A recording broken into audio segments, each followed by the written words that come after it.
Ce qui fait que depuis toujours, on domine totalement les circuits de circulation de l'argent. Parce qu'on sait faire et on le fait depuis toujours. D'accord. Ça a été un avantage inouï. Et ce qui s'est passé, et donc cet avantage inouï, ils viennent de le foutre en l'air Là, maintenant, tout à fait récemment, quand ils bloquent les réserves de change de la Russie pour l'euro et pour le dollar. Pourquoi ont-ils fait ça? Parce qu'ils ont pensé que la Russie, c'était la Grèce. Quand ils avaient fait le coup à la Grèce avait voté avec Tsipras, je crois, Oui. pour sortir de l'euro, en disant non, ça nous emmerde ce truc. Eh ben, on avait fermé SWIFT, et donc ils étaient à genoux en une seconde, et ben, ils se sont couchés. Les réserves sont bloquées, tout est bloqué. Tout est bloqué, donc à ce moment-là, ils se retrouvent sans un rond, plus rien n'avance, c'est fini. Ils sont obligés de ne pas repasser dans l'euro et de souffrir comme des bêtes depuis l'époque, quoi. Ça fait maintenant quasiment 10 ans. Bon. Et donc on a fait la même chose à la Russie. L'embêtant, c'est que la Russie, ils avaient prévu le coup.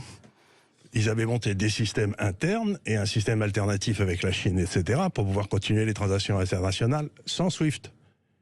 Ils l'avaient déjà monté, ils avaient prévu. Oui, c'est ça. Ils avaient prévu. D'accord. Et donc, on a fait on a fait péter notre bombe atomique.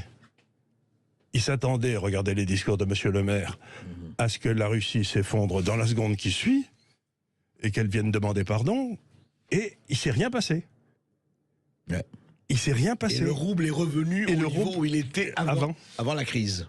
Et du coup, ce qui est en train de se passer, c'est que la Russie a dit, mon pétrole ou mon gaz, à partir de maintenant, je le vendrai en rouble ou en or.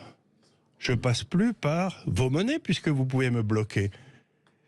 C'est-à-dire qu'on est en train de voir monter un deuxième système monétaire, qui sera cette fois non plus dominé par l'Occident, mais par les autres. Non plus par le dollar. Non plus par le dollar, ça va être complètement fini. Et vous allez avoir deux systèmes parallèles. Un qui est fondé sur le prix de l'énergie, parce que le rouble et l'énergie, c'est la même chose. Hein. Vous regardez la variation du rouble historiquement par rapport au prix du pétrole, c'est pareil. Donc ils ont donc fait un système maintenant qui est fondé sur l'énergie, le prix de l'énergie et le prix de l'or. Et nous, qui sera fondé sur des monnaies gérées par des clampins complètement incompétents, nos banquiers centraux. Ouais. Ah oui, donc ce système est en train de se mettre en place avec le rouble, le yuan, la roupie peut-être, le Brésil peut-être. Et donc carrément, et c'est la première fois dans l'histoire depuis X siècles. On va donc perdre le monopole de la circulation de l'argent. Et c'était ce monopole qui nous permettait sans arrêt de vivre au-dessus de nos moyens. Parce que du coup, comme on était au centre du système, on émettait des obligations qu'ils achetaient eux. Donc on avait un paradoxe extraordinaire, c'était que les pays pauvres achetaient les obligations chez nous, et nous on vivait au-dessus de nos moyens, pendant qu'eux ils vivaient en dessous de leurs moyens. Ben c'est fini. Il va falloir qu'on se mette à vivre selon nos moyens. Ouais. Ah oui, c'est-à-dire le basculement a lieu en ce moment. En ce moment, vous allez voir, ça va faire mal. Et je lis un nombre de bêtises. Mon ami Milton Friedman, après le crack de 87, avait publié un article dans le Wall Street Journal qui m'avait fait pleurer de rire, dans lequel il disait « J'ai lu des tas d'imbécilités économiques dans ma vie, mais c'était juste après le crack. Mais alors, depuis que le crack a eu lieu, tous les records sont battus, quoi. Et là, avec ce qui est en train de se passer, tous les records d'imbécilité économique sont en train d'être battus. Par exemple, on me dit « c'est pas difficile, on va envoyer des euros à une banque en Russie. » Oui, pour continuer à acheter le pétrole et le gaz. Là-bas, la banque le changera immédiatement en rouble, et tout ira bien, donc il n'y aura pas de problème. Où est le problème? Je leur dis, attendez une seconde. S'ils vous donnent des roubles, ça veut dire qu'en face, ils vont mettre des euros, puisqu'ils ont reçu des euros. Ouais. Ils seront crédités d'euros. Ils seront débités en roubles, mais ils seront crédités en euros, non? Et oui. Et qu'est-ce qu'ils vont en faire de ces euros, puisqu'ils sont bloqués? Ah oui, vous voulez dire que... Puisqu'on les a bloqués. Ouais. Donc, c'est une imbécilité, votre truc.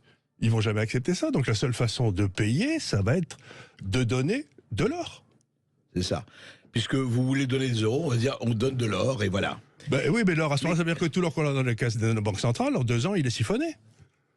Alors, les conséquences de ça, c'est ça. C'est que on a 2 blocs monétaires qui vont apparaître. Oui. Un avec des monnaies sérieuses, dont la quantité sera déterminée par la quantité d'or ou d'énergie que vous avez dans le pays. Et là-bas, ça va être l'or, alors? Ben, ça va être l'or. Oui. Et de l'autre côté, on a des inflationnistes qui veulent continuer à ne pas payer leurs dettes. Enfin, le dollar ne va pas disparaître comme ça ou fondre. Il va pas disparaître, bien sûr que non. Mais ce qu'on a fait aussi, c'est que le deuxième avantage comparatif qu'on avait sur tous les autres pays, c'est qu'on avait ce qu'on appelle en anglais le rule of law.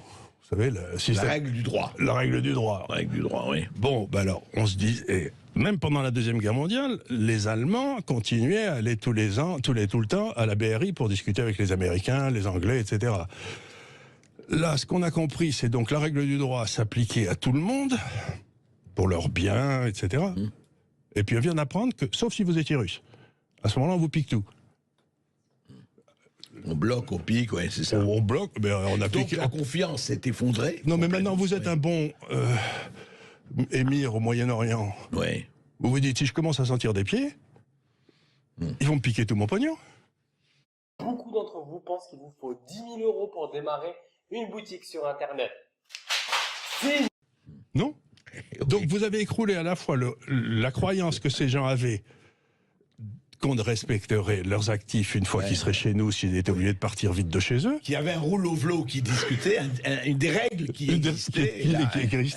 On a appris que si on commençait à être fâché avec les États-Unis, ça marchait plus du tout. Et en plus, maintenant, on les force, et ils l'ont déjà fait, à aller vers un système monétaire que eux contrôleront et non plus nous.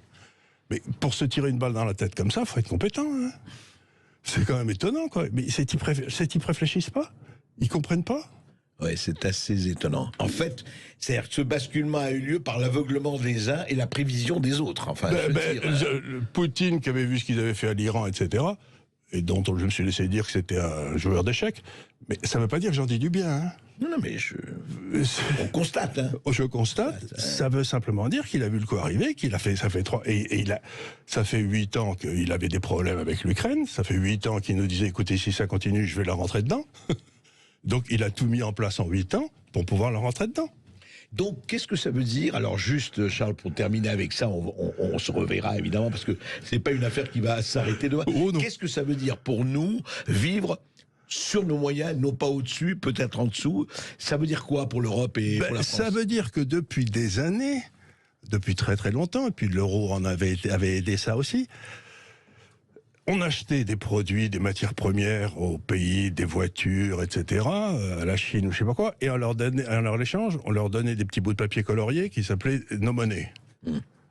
Et ces corneaux, ils étaient assez contents pour les prendre, et avec ces petits bouts de papier coloriés, s'ils en avaient trop, ils rachetaient nos obligations, ce qui fait que nos taux d'intérêt étaient plus bas, ce qui était notre avantage à nous.